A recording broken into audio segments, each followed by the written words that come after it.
Welcome to IBTV బులెటిన్ల ముందుగా headlines చూద్దాం. CLP సమావేశంలో సీఎం రేవంత్ రెడ్డి ఆగ్రహం. పార్టీ గీత దాటితే ఊరుకునేది లేదని ఎమ్మెల్యేలకు సీఎం హెచ్చరిక. ప్రభుత్వ సంక్షేమ పథకాలను ప్రజల్లోకి తీసుకెళ్లాలన్న సీఎం. ఎమ్మెల్యేలు ప్రతి గ్రామంలో పర్యటించేలా కార్యాచరణ చేపట్టాలన్న రేవంత్ రెడ్డి. ముగిసిన ఏపీ మంత్రివర్గ సమావేశం, పలు కీలక నిర్ణయాలు. ఎస్సీ వర్గీకరణ ముసాయిదా ఆర్డినెన్స్ కు రాష్ట్ర మంత్రివర్గం ఆమోదం. అసెంబ్లీ హైకోర్టు భవన నిర్మాణ ప్రతిపాదనలకు ఆమోదం. 617 కోట్లతో అసెంబ్లీ, 786 కోట్లతో హైకోర్టు భవన నిర్మాణం. అధ్యక్షుడి ఎన్నికకు తొందరేమీ లేదన్న కిషన్ రెడ్డి. తెలంగాణలో అధికారంలోకి రావాలని కోరుకుంటున్నాం. భూములు, మద్యం అమ్మకం, అప్పులు తెచ్చి ప్రభుత్వాలు నడుపుతున్నారు. అర్ధరాత్రి ఫ్లడ్ లైట్స్ పెట్టి చెట్లను నరికిన ప్రభుత్వాలను సామాన్య ప్రశ్న. ఇందిరమ్మ ప్రభుత్వాన్ని కూల్చాలని పగటి కలలు కంటున్నారన్న పొంగులేటి. అధికార దాహంతో ప్రభుత్వం ఏర్పడిన వారం నుంచే కూల్చే యత్నం చేశారని వెల్లడి. ప్రభుత్వాన్ని కూల్చే కుట్రలపై చర్చించి నిర్ణయం తీసుకుంటున్నామన్న మంత్రి.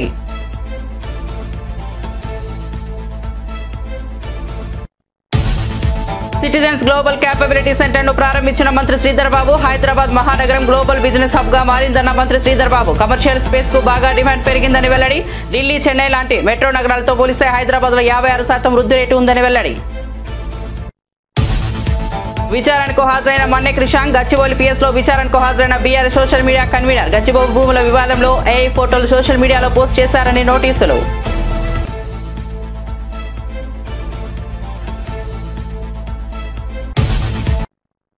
ఇక వార్త వివరాల్లోకి వెళ్తే, తెలంగాణ ముఖ్యమంత్రి రేవంత్ రెడ్డి సొంత పార్టీ ఎమ్మెల్యేలకు హెచ్చరిక జారీ చేశారు. పార్టీ గీత దాటితే ఎట్టి పరిస్థితుల్లోనూ ఊరుకునేది లేదని స్పష్టం చేశారు. శంషాబాద్ నోవాటెల్ హోటల్లో జరుగుతున్న కాంగ్రెస్ శాసనసభ పక్షం సమావేశంలో ఆయన మాట్లాడుతూ, పార్టీకి ఇబ్బంది కలిగించాలని ఎవరైనా చూస్తే వారే ఇబ్బంది పడతారని అన్నారు. పార్టీకి వ్యతిరేకంగా మాట్లాడితే లాభం కంటే నష్టమే ఎక్కువ అని గుర్తించాలని హితవు పలికారు. మంత్రివర్గ విస్తరణపై అధిష్టానం నిర్ణయమే ఫైనల్ అని అన్నారు. ఈ విషయంలో ఎవరినేమి మాట్లాడినా ఉపయోగం ఉండదని స్పష్టం చేశారు. అమరావతిలో సీఎం చంద్రబాబు అధ్యక్షతన జరిగిన రాష్ట్ర మంత్రివర్గ సమావేశం ముగిసింది. ఈ సమావేశంలో రాష్ట్రానికి ముఖ్యమైన పలు అంశాలపై కీలక నిర్ణయాలు తీసుకున్నారు. ముఖ్యంగా ఎస్సీ వర్గీకరణపై ముసాయిదా ఆర్డినెన్స్ కు మంత్రివర్గం ఆమోదం తెలిపింది. ఈ నిర్ణయం ద్వారా ఎస్సీ వర్గాల్లో అంతర్గత న్యాయం కోసం రాష్ట్ర ప్రభుత్వం ముందడుగు వేసింది. అలాగే రాజధానిలోని అసెంబ్లీ మరియు హైకోర్టు భవనాల నిర్మాణానికి మంత్రివర్గం గ్రీన్ సిగ్నల్ ఇచ్చింది. 617 కోట్లతో కొత్త అసెంబ్లీ భవనం, 786 కోట్లతో హైకోర్టు భవన నిర్మాణానికి అనుమతి ఇచ్చారు. అమరావతిని పూర్తిస్థాయి రాజధానిగా అభివృద్ధి చేయడానికి ఇది కీలక ముందడుగుగా అభిప్రాయపడుతున్నారు. జనాభా దామాషా ఏదైతే ఉందో దాని ప్రకారం కూడా భవిష్యత్తులో ఆ యొక్క జనాభా దామాషా వచ్చిన తర్వాత అమలు చేసుకునేటువంటి విధంగా మరి ఈరోజు క్యాబినెట్లో కూడా డిస్కషన్ కూడా జరిగిందని చెప్పి తెలియజేసుకుంటూ, మరి ఈరోజు ఆర్డినెన్స్కి క్యాబినెట్ ఆమోదం చెప్పడం జరిగింది.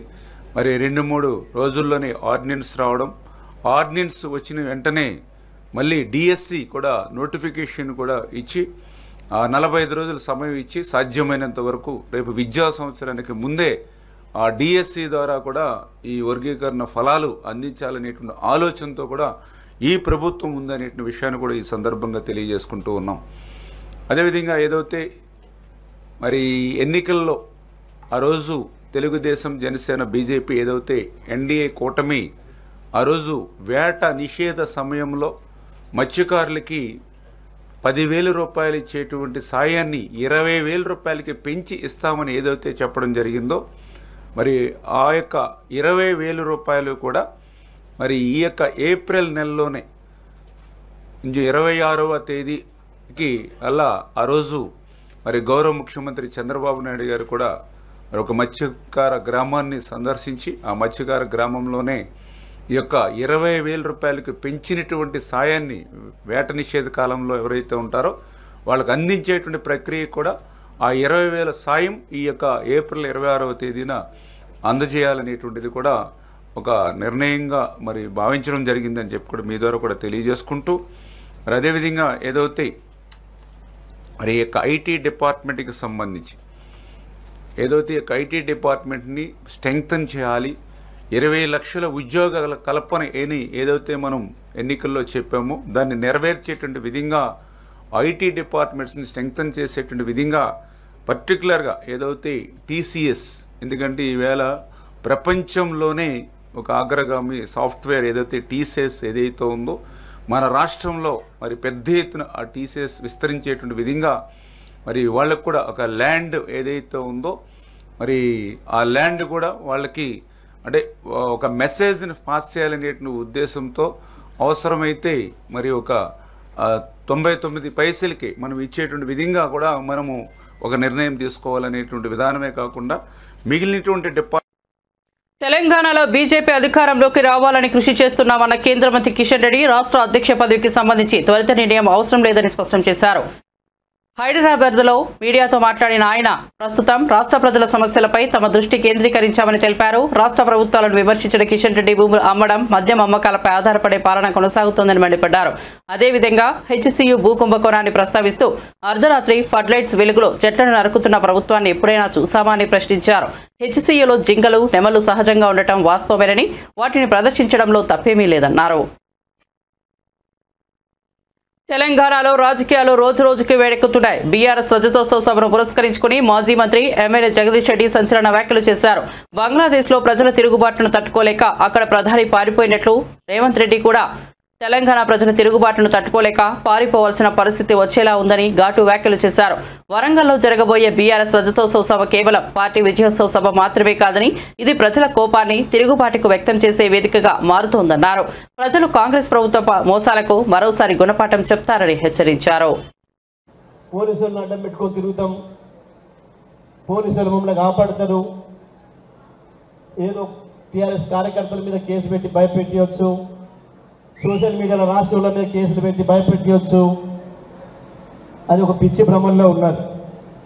కానీ ఒక్కసారి ప్రజల్లో తిరుగుబాటు మొదలైతే పోలీసు, మిలిటరీ ఎవ్వడు కూడా ఆపలేడు. ఉరికిచ్చుడు మొదలైతే ఒక్కడు కూడా ఊళ్ళకి రాలేడు.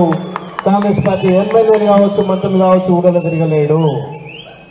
ఇవాళ గాల్లో తిరుగుతున్న మంత్రులు గాల్లోనే కలిసిపోవాలి తప్ప ఎక్కడ కూడా దిగలేరు. తుంగతుర్తిలో, హుజూర్నగర్లో, సూర్యాపేటలో కాదు, తెలంగాణలో ఏ జిల్లాలో కూడా దిగలేరు. చరిత్ర చాలా సందర్భాల్లో చెప్పింది ఈ విషయాన్ని. మొన్ననే చూసినాం మనం. 4-5 నెలల క్రితం బంగ్లాదేశ్ అధ్యక్షురాలు పారిపోయి వచ్చి భారతదేశంలో దాచుకుంటుంది. పోలీసే కాదు, మిలిటరీ మొత్తం చుట్టూన్నా ఆపలేకపోయింది. ప్రజలు తిరుగుబాటు మొదలైంది. అగో ఇవాళ ప్రజలు మా తిరుగుబాటుకు సూచనగా వరంగల్కు చేరాలి, కేసీఆర్ దగ్గరికి చేరాలి అన్న పద్ధతిలో ఉన్నది ఇవాళ తెలంగాణ ప్రజలు ఆలోచిస్తున్నారు. వరంగల్లో జరిగే సభ బీఆర్ఎస్ రజతోత్సవ సభ మాత్రమే కాదు, కాంగ్రెస్ పార్టీ ప్రభుత్వం పైన తెలంగాణ ప్రజల తిరుగుబాటు సభగా మారుతున్నది. ఆ పరిస్థితి వస్తుంది. తెలంగాణ అభివృద్ధి వేగాన్ని ఎదిరించలేక ప్రతిపక్షాలు దుష్ప్రచారం చేస్తున్నాయని మంత్రి శ్రీధర్బాబు పేర్కొన్నారు. హైదరాబాద్లో సిటిజన్స్ గ్లోబల్ క్యాపబిలిటీ సెంటర్ను ప్రారంభించిన అనంతరం మాట్లాడిన ఆయన రాష్ట్ర రాజధాని హైదరాబాద్ ఇప్పుడు గ్లోబల్ బిజినెస్ హబ్గా మారిందని తెలిపారు. ఢిల్లీ, చెన్నై వంటి మెట్రో నగరాలతో పోలిస్తే హైదరాబాద్లో కమర్షియల్ స్పేస్కు 56% అధిక డిమాండ్ ఉందని వివరించారు. ఈ వేగం కొనసాగితే 2030 నాటికి దేశ జీడీపీలో తెలంగాణ వాటా $1 ట్రిలియన్ చేరుతుందన్నారు. అభివృద్ధిపై రాజకీయం చేయకుండా అన్ని వర్గాలు కలిసి పనిచేయాలని పిలుపునిచ్చారు. టీటీడీ పాలక మండలి సభ్యుడు భానుప్రకాష్ రెడ్డి తీవ్రస్థాయిలో స్పందించారు. కరుణాకర్ రెడ్డి నీకు దృష్టిలోపమా, ఇష్టం వచ్చినట్టు అసత్య ప్రచారం చేయడం సరైనది కాదు అంటూ మండిపడ్డారు. నోరు ఉందని చెప్పకుండా మాట్లాడితే కఠిన చర్యలు తప్పవని హెచ్చరించారు. టీటీడీ వ్యవహారాలను ప్రతిష్టహీన పరిచేలా నిరాధార ఆరోపణలు చేస్తే చట్టపరమైన చర్యలు తీసుకోవాల్సి వస్తుందని స్పష్టం చేశారు. ప్రతిష్టాత్మకమైన ధార్మిక సంస్థలను రాజకీయ ప్రయోజనాల కోసం వాడుకోవడం సహించబోమన్నారు.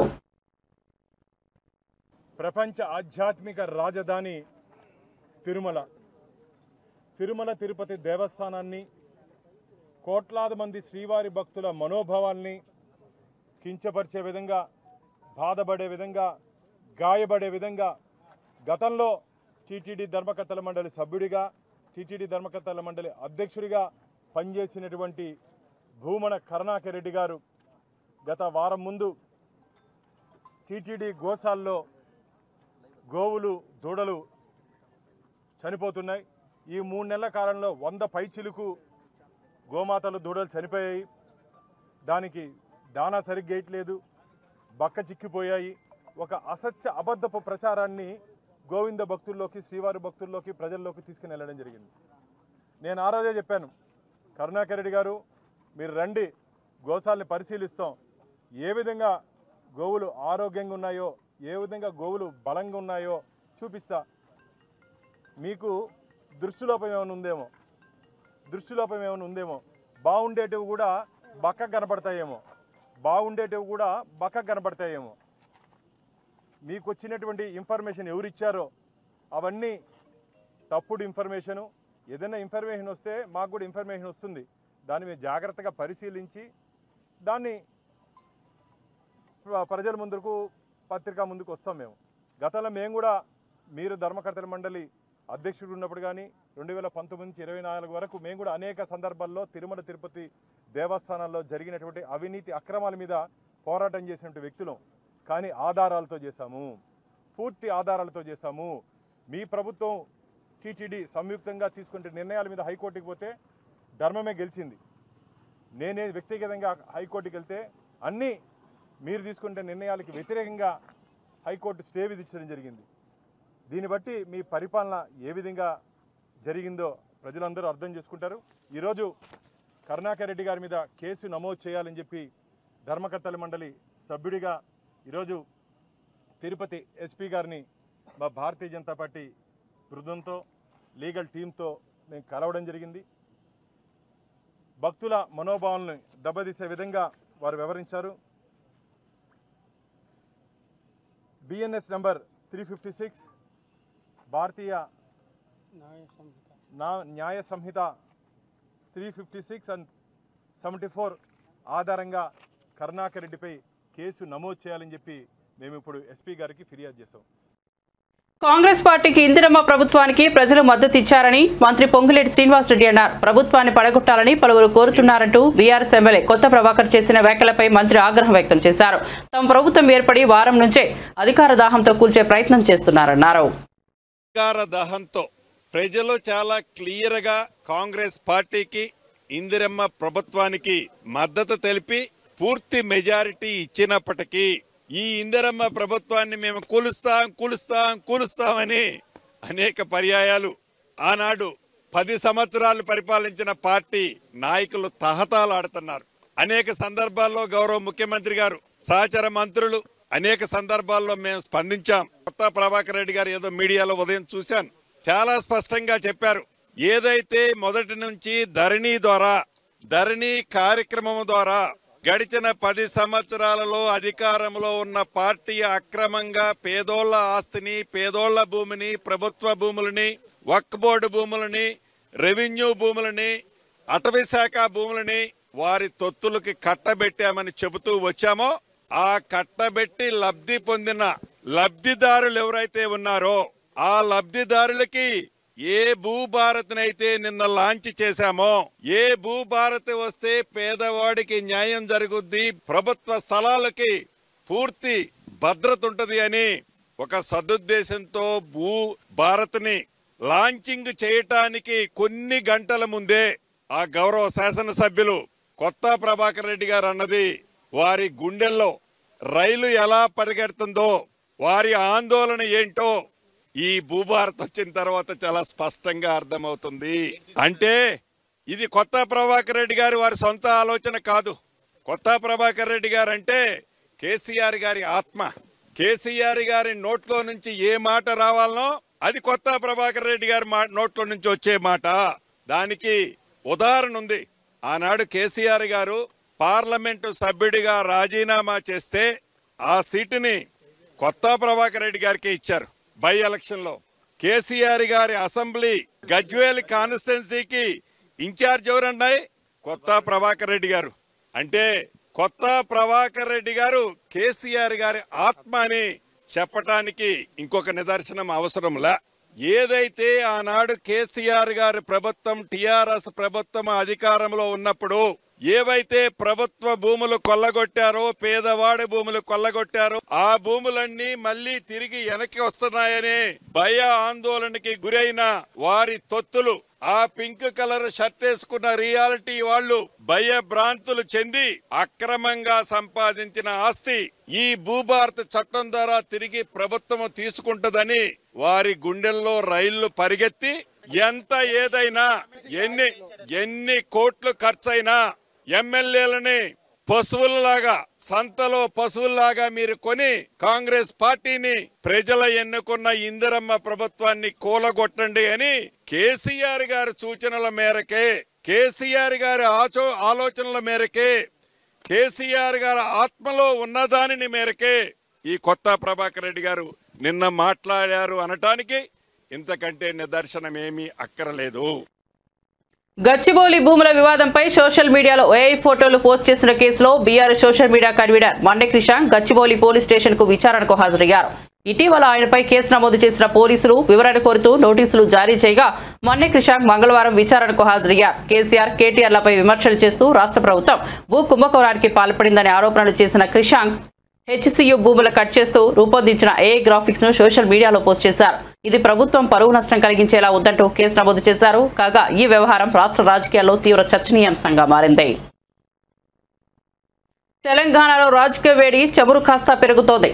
కాంగ్రెస్ ప్రభుత్వ తీరుపై తీవ్రంగా ఆగ్రహించిన ఎమ్మెల్సీ కవిత అధికారులను, కాంగ్రెస్ నేతలను ఉద్దేశించి వార్నింగ్ ఇచ్చారు. మా కార్యకర్తలను ఎవరెవరు బెదిరిస్తున్నారో వాళ్ళ పేర్లు బరాబర్ పింక్ బుక్ లో రాస్తాం, వాళ్ళను వదిలే ప్రసక్తే లేదంటూ స్పష్టంగా హెచ్చరించారు. అధికార పార్టీ దురుసు తీరుతో ప్రజలలో భయం పెడుతున్నారని, కానీ బీఆర్ఎస్ కార్యకర్తల ధైర్యాన్ని ఎవరూ కొట్టలేరని తెలిపారు. త్వరలోనే కాంగ్రెస్ పాలనకు ప్రజలే గుణపాఠం చెప్తారని హెచ్చరిక జారీ చేశారు. నీకు బిల్లియం ఏమియ్యం అటు పోతే అని చెప్పిండ్రు, అయినా సరే ఎదిరించి వాళ్ళ నేను ఈ సభకు మీ దగ్గరకు వచ్చినా అని వారి యొక్క పోరాట పటిమను చూపించినందుకు తమ్ముళ్ళకు కూడా ధన్యవాదాలు చెప్తా ఉన్నా. అట్లనే ఇంకా చాలా మంది మాట్లాడుకుంటా అన్నారు, అక్క ఫోన్లు చేసి బెదిరిస్తున్నారని చెప్పి. అన్న జుబేర్ అన్న ధైర్యంగా ఉండు, ఎవరెవరు బెదిరిస్తున్నారో వాళ్ళ పేర్లు బరాబర్ పింక్ బుక్ లో రాస్తాం, ఇడిచిపెట్టేదైతే ఉండదు, అందులో ఏమీ ఆలోచించదు. కేసీఆర్ సార్ మంచోడు కావచ్చు, నేను కొంచెం రౌడీ టైపే, ఎట్టి పరిస్థితిలో ఇచ్చిపెట్టుడు ఉండదు. ఇక్కడికి బాన్స్వాడలో మిమ్మల్ని సతాయించి మిమ్మల్ని పోలీస్ స్టేషన్కి ఈడ్చినటువంటి ఏ ఒక్కరిని కూడా నేను మాత్రం క్షమించే అవకాశమే ఉండదు. పింక్ బుక్ బరాబర్ పెడతాం, అందులో పేర్లు రాస్తాం. అది అధికారులు కావచ్చు, నాయకులు కావచ్చు, ఎవరిని కూడా వదిలిపెట్టాం. ఎందుకంటే మనం అధికారంలో ఉన్నప్పుడు అరాచకం చేయలేదు, ప్రజలకు మంచి చేసినాం, అభివృద్ధి చేసినాం. ఇవాళ మీరు పార్టీ మారినంత మాత్రాన ఈ గులాబీ కండువాని ఏదో గదరించి పెడదాం, భయపెట్టించి పెడదాం అనుకుంటే మీ తాట సప్పులకు భయపడేవాళ్ళు ఎవరు లేరు. మీ తాత, మీ ముత్త, మీ జేజమ్మ దిగొచ్చినా కూడా భయపడేటోళ్ళు ఎవరు లేరన్న విషయాన్ని మీ అందరికి కూడా సభాముఖంగా నేను తెలియజేస్తాను. పార్టీ మారుతున్నట్టు జరుగుతున్న ప్రచారంపై కాంగ్రెస్ ఎమ్మెల్సీ సీనియర్ నేత జీవన్ రెడ్డి స్పందించారు. అవన్నీ ఊహాగానాలని కొట్టిపారేశారు. జిల్లాలో దశాబ్ద కాలం ఒంటరిగా పోరాటం చేశానన్నారు. కాంగ్రెస్ అంటే జీవన్ రెడ్డి అనే విధంగా పార్టీ బలోపేతానికి కృషి చేశానని చెప్పారు. మంగళవారం ఆయన మీడియాతో మాట్లాడారు. పదవులు ఆకాంక్షించచ్చు, అది పెద్ద ప్రేమ్ సాగర్ రావు గారు senior most Congress politician, Rajagopal గారు కూడా ఏది ఇస్తుందో పదవి ఆశించడం అనేది మనం దాన్ని భిన్నంగా తప్పుగా భావించడం వీల్లేదు. ఎవరే కానీ చెప్పంటారు. సరే, నా గురించి ఏదో మీరు అడుగుతారు, నాకు ఆశ్చర్యం కలుగుతుందా? ఇవాళ మొత్తం తెలంగాణ రాష్ట్రంలో ఆయన సీనియర్ మోస్ట్. తెలంగాణ రాష్ట్రం వచ్చి నాకంటే సీనియర్ ఎవరైనా ఉన్నారు అని చెప్పంటే వి హనుమంతరావు గారు ఒకరు ఉండొచ్చు. నాకంటే సీనియర్ ఎవరైనా ఉన్నారు అని చెప్పంటే కేవలం వి హనుమంతరావు గారు ఒకరు ఉండొచ్చు అనుకుంటూ, వారు ఒకరు ఉన్నారు, ఉండొచ్చు కాదు, ఉన్నారు వి హనుమంతరావు. ఇవాళ జానారెడ్డి ఈజ్ ఆల్సో, జానారెడ్డి గారు కూడా పార్టీ పరంగా నాకంటే 4 సంవత్సరాలు తదుపరి కాంగ్రెస్ వచ్చి. ఇప్పుడు ఇదేనా అంశాల పట్ల భిన్నాభిప్రాయాలు కలిగి ఉండొచ్చు. భిన్నాభిప్రాయాలు ఏర్పడ్డంత మాత్రాన ఏదైతుందో మీరు పార్టీ విడతారు. నాటువంటి గురించి మీరు మాట్లాడటానికి మీకు ఎట్లా వస్తుందే? 4 దశాబ్దాలకు వెళ్ళి ఏదైతుందో నేనే కాంగ్రెస్ నేను అనే విధంగా మీకు 1996 అప్పుడు ఉమ్మడి రాష్ట్రంలో 294 స్థానాలలో Congress was with only 24 seats. I one with 54,000 majority. 99 ప్రతిపక్షం. 2004లో కేసీఆర్ గారిపై 6-8లో 2 సార్లు నేను పోటీ చేశాను. పార్టీ ఆలోచన విధానానికి అనుగుణంగా అంటూ నేను కేసీఆర్ గారిపై పోటీ చేసిన. 2014లో 3 ఉత్తర తెలంగాణ జిల్లాల్లో నేను ఒక్కనే ఏకైక ప్రతినిధిని. 3 ఉత్తర తెలంగాణ జిల్లాలలో నేను ఒక్కనే ఏకైక ప్రతినిధిని. ఆదిలాబాద్, నిజామాబాద్, కరీంనగర్. ఈ 3 కలిపి ఎన్ని అంటే 13, 10, 23, 9, 32 ఏకైక ప్రతినిధి. మెదక్కి వెళ్ళి గీతారెడ్డి గారును కిష్టారెడ్డి గారు గెలిస్తే కిష్టారెడ్డి గారు అర్థాంతరంగా వారు అకాల మరణం గురి కావడంతో అది మళ్ళీ బీఆర్ఎస్ చిట్టిపోయింది. గీతారెడ్డి గారు ఒకరు మెదక్కి 2019లో మొత్తం 42 శాసనసభ నియోజకవర్గాలు ప్రాతినిధ్యం వహించబడే విధంగా నేను పేర్కొన్న 3 ఉత్తర తెలంగాణ జిల్లాలలో కేవలం శ్రీధర్ బాబు గారు ఒక్కరే శాసనసభ్యుడు. శ్రీధర్ బాబు ఒక్కరే శాసనసభ్యుడు. వారికి తోడు ఏదైతుందో నేను 42 శాసన నియోజకవర్గాల ప్రాతినిధ్యం వహించబడే విధంగా పట్టభద్రులకు అవకాశం కల్పిస్తే దశాబ్ద కాలం చెప్పంటాను నేను.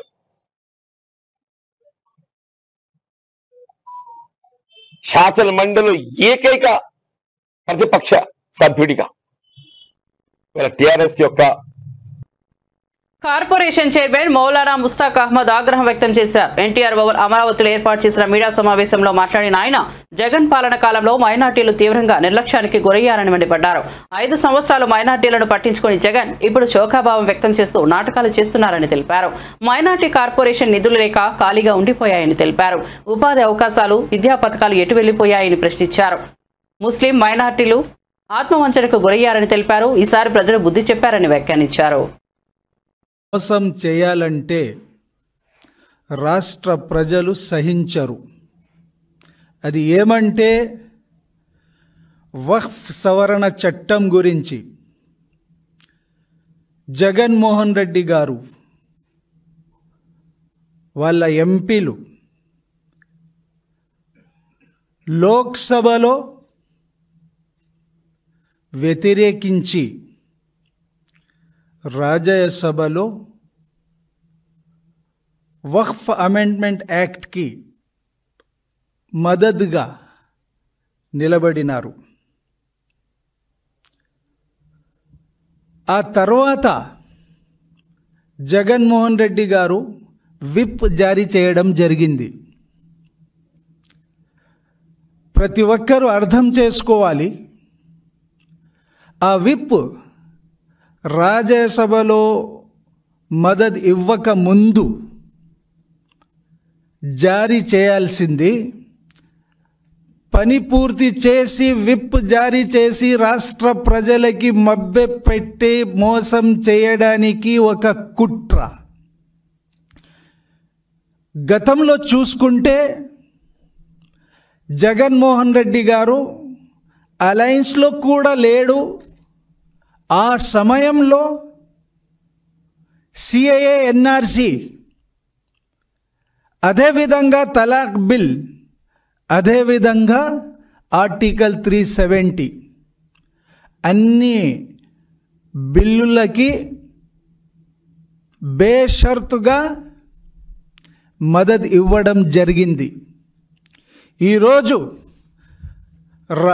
లోక్సభలో ఒక డ్రామా, రాజ్యసభలో ఒక నాటకం, మళ్ళీ సుప్రీంకోర్టుకి వెళ్ళారు సిగ్గు లేకుండా. సుప్రీంకోర్టుకి వెళ్ళి వక్ఫ్ అమెండ్మెంట్ యాక్ట్కి వ్యతిరేకంగా సుప్రీంకోర్టుకి వెళ్ళి ముస్లిం సమాజానికి మోసం చేయాలని ముఖ్య ఉద్దేశంతో, ముస్లిం పట్ల ఎటువంటి జగన్మోహన్ రెడ్డికి చిత్తశుద్ధి లేదు. గతంలో దాడులు జరిగినాయి, హత్యలు, ఆత్మహత్యలు జరిగినాయి. ఏ రోజన్నా జగన్మోహన్ రెడ్డి అనుకో మనం దాడులు జరిగితే అండగా నిలబడినాం, సపోర్ట్ చేస్తున్నాం, ఎవరైతే హత్యకు పాల్పడినారో వాళ్ళకి శిక్షిస్తున్నామని ఏ రోజు కూడా జగన్మోహన్ రెడ్డి నోరు మెదిపి మాట్లాడిన దాఖలా లేదు. ఈరోజు రాష్ట్ర ప్రజానీకం చీకొట్టి 11 సీట్లు ఇస్తే మళ్ళీ ఎలా ప్రజల్లోకి వెళ్ళాలి, ఎలా మభ్యపెట్టి మోసం చేయాలని ముఖ్య ఉద్దేశంతో నాటకాలు వేస్తున్నారు. డ్రామాలు వద్దు. రాష్ట్ర ప్రజలకి ముఖ్యంగా ముస్లిం సమాజానికి మీరు ఎక్కడ నిలబడినారో అది చెప్పండి. మీరు వక్ఫ్ ఆస్తి గురించి మాట్లాడతారా? వైఎస్ఆర్సీపీ రాష్ట్ర ఎస్సీసీఎల్ అధ్యక్షుడు టీజేఆర్ సుధాకర్ బాబు ముఖ్యమంత్రి చంద్రబాబుపై తీవ్ర విమర్శలు చేశారు. దళితుల సంక్షేమంపై చంద్రబాబుకు కపటి ప్రేమ మాత్రమే ఉందని ఆరోపించారు. అంబేద్కర్ అందరి నాయకుడైతే చంద్రబాబు మాత్రం కొందరివాడిగా మిగిలిపోయారని ఎద్దేవా చేశారు. దళితుల ఇళ్లకు వెళ్లే ముందు బ్లాక్ క్యాట్ సెక్యూరిటీ చేసుకుంటే ఏం ఉపయోగమంటూ ప్రశ్నించారు. దళితుల పట్ల మంత్రి ఒకరు విమర్శలు చేస్తే ఎందుకు చర్యలు తీసుకోలేదని నిలదీశారు. దళితుల పట్ల చంద్రబాబు వ్యవహారం సూటిగా చూస్తే వారి జీవన విధానాన్ని అణగదొక్కేలా ఉందని వ్యాఖ్యానించారు. చేసే అవకాశం ఇచ్చినప్పుడు వారి జీవితాల్లో మార్పు తీసుకురావాలని ప్రయత్నించారు. ఖచ్చితంగా వైఎస్ జగన్మోహన్ రెడ్డి గారు దళితుల యొక్క జీవితాల్లో గుణాత్మకమైన మార్పులు తేవాలని విశ్వ ప్రయత్నం చేశాడు. విద్యారంగం, వైద్య రంగం ఈ రెండు రంగాల్లో మార్పులు చేయటం ద్వారా పూర్తిగా వారి యొక్క జీవన విధానాన్ని మార్చాలని చూశాడు. మీరేం చేశారు? పాతాళానికి దళితుల యొక్క విద్యని తొక్కేశారు. జగన్మోహన్ రెడ్డి గారు తీసుకొచ్చిన చరిత్రాత్మకమైనటువంటి సంఘటనలన్నిటినీ, చరిత్రాత్మకమైన వారు తీసుకొచ్చినటువంటి మార్పులను పూర్తిగా ఆపేశారు. దళితుల యొక్క విద్యని కాలరాసేశారు. ఏ ఒక్క పథకం ఈ రోజున అమల్లో లేదు. ఆ విద్యా దీవెన కావచ్చు, వసతి దీవెన కావచ్చు, అమ్మఒడి కావచ్చు, నాడు నేడు పేరుతో స్కూళ్లను ఆధునీకరించిన కార్యక్రమం కావచ్చు, వేలాది కోట్ల రూపాయలు ఈ అంశాల మీద జగన్మోహన్ రెడ్డి గారు ఖర్చు పెట్టారు. దానిలో ప్రధానంగా లబ్ధిదారులు దళితులు. ఈ రోజున నీ పరిపాలన పథకాలు లేవు కాబట్టి నువ్వు కొందరువాడివి అని అంటుంది వైఎస్ఆర్ కాంగ్రెస్ పార్టీ. నీకు మా మీద ఏ రోజు ప్రేమ లేదు. అంబేద్కర్ అందరివాడని ప్రకటించిన మీరు రాష్ట్ర రాజధాని అయిన విజయవాడలో నడిబొడ్డులో 400 కోట్ల రూపాయలతో ప్రభుత్వం నిర్మించిన స్మృతి వనాన్ని ఈ రోజు వరకు ఆంధ్ర రాష్ట్ర ముఖ్యమంత్రి నారా చంద్రబాబు నాయుడు ఎందుకు సందర్శించలేదని ప్రశ్నిస్తుంది. సందర్శించకపోగా అంటే మీరు ఆ విగ్రహం ముందు నుంచే ఆగస్టు 15న అక్కడికే వెళ్తారు. ఆ రోడ్లో తిరుగుతూ ఉంటారు. అక్కడ పిచ్చి మొక్కలు వస్తాయి, మీరు పట్టించుకోరు. చిన్న చిన్న పనులు, టోటల్ ప్రాజెక్టులు ఇంకా మిగిలి ఉన్నాయి, ఈ రోజు వరకు మీరు పూర్తి చేయలేదు. మీరు ఎలా అంబేద్కర్ మహాశయుడి గురించి మాట్లాడే హక్కు, మాట్లాడే స్థైర్యం చంద్రబాబు నాయుడికి లేదు. చంద్రబాబు నాయుడు దళిత వ్యతిరేకి. ఆయన భావాజలంలోనే దళిత వ్యతిరేక భావాజలం ఉంది అనేది జగమెరిగిన సత్యం. చరిత్ర పుటల్లో ఎప్పుడైనా చూడొచ్చు మనం. ఉదాహరణకు ఆంధ్ర రాష్ట్ర ముఖ్యమంత్రి హోదాలో వైఎస్ జగన్మోహన్ రెడ్డి గారు ఆ విగ్రహావిష్కరణకు వెళ్ళింది రాజశేఖర రెడ్డి గారి అబ్బాయి స్థానంలో కాదండి. ఆ విగ్రహావిష్కరణకు వెళ్ళింది ప్రజలచే ఎన్నుకోబడిన ఆంధ్ర రాష్ట్ర ముఖ్యమంత్రి హోదాలో ప్రభుత్వం నిర్మించినటువంటి స్మృతి వన ప్రారంభోత్సవం జరిపించిన పిదప ఆ విగ్రహావిష్కరణ చేసిన వ్యక్తి ఎవరు, ఎవరి హయాంలో జరిగిందని నమూనాలు ఉండవా? ఆ పేరుని ఈ రోజున నీకు ఒక వీడియో చూపిస్తాను మిత్రులారా, రాష్ట్రం అంతా చూడాలి. బులెటిన్ ముగించే ముందు హెడ్లైన్స్ మరోసారి చూద్దాం. సీఎల్పీ సమావేశంలో సీఎం రేవంత్ రెడ్డి ఆగ్రహం. పార్టీ గీత దాటితే ఊరుకునేది లేదని ఎమ్మెల్యేలకు సీఎం హెచ్చరిక. ప్రభుత్వ సంక్షేమ పథకాలను ప్రజల్లోకి తీసుకెళ్లాలన్న సీఎం. ఎమ్మెల్యేలు ప్రతి గ్రామంలో పర్యటించేలా కార్యాచరణ చేపట్టాలన్న రేవంత్ రెడ్డి. ముగిసిన ఏపీ మంత్రివర్గ సమావేశం, పలు కీలక నిర్ణయాలు. ఎస్సీ వర్గీకరణ ముసాయిదా ఆర్డినెన్స్ కు రాష్ట్ర మంత్రివర్గం ఆమోదం. అసెంబ్లీ హైకోర్టు భవన నిర్మాణ ప్రతిపాదనలకు ఆమోదం. 617 కోట్లతో అసెంబ్లీ, 786 కోట్లతో హైకోర్టు భవన నిర్మాణం. అధ్యక్షుడి ఎన్నికకు తొందరేమీ లేదన్న కిషన్ రెడ్డి. తెలంగాణలో అధికారంలోకి రావాలని కోరుకుంటున్నాం. భూములు, మద్యం అమ్మకం అప్పులు తెచ్చి ప్రభుత్వాలు నడుపుతున్నారు. అర్ధరాత్రి ఫ్లడ్ లైట్స్ పెట్టి చెట్లను నరికిన ప్రభుత్వాలు సామాన్య ప్రశ్న. ఇందిరమ్మ ప్రభుత్వాన్ని కూల్చాలని పగటి కలలు కంటున్నారన్న పొంగులేటి. అధికార దాహంతో ప్రభుత్వం ఏర్పడిన వారం నుంచే కూల్చే యత్నం చేశారని వెల్లడి. ప్రభుత్వాన్ని కూల్చే కుట్రలపై చర్చించి నిర్ణయం తీసుకుంటున్నామన్న మంత్రి.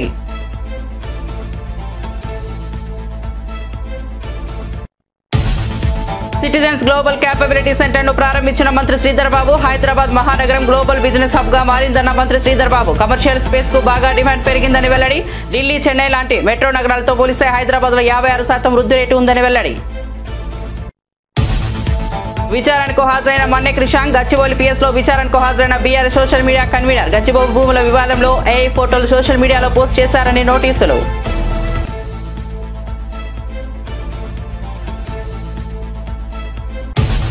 ఇవి బులెటిన్ విశేషాలు. చూస్తూనే ఉండండి IBTV.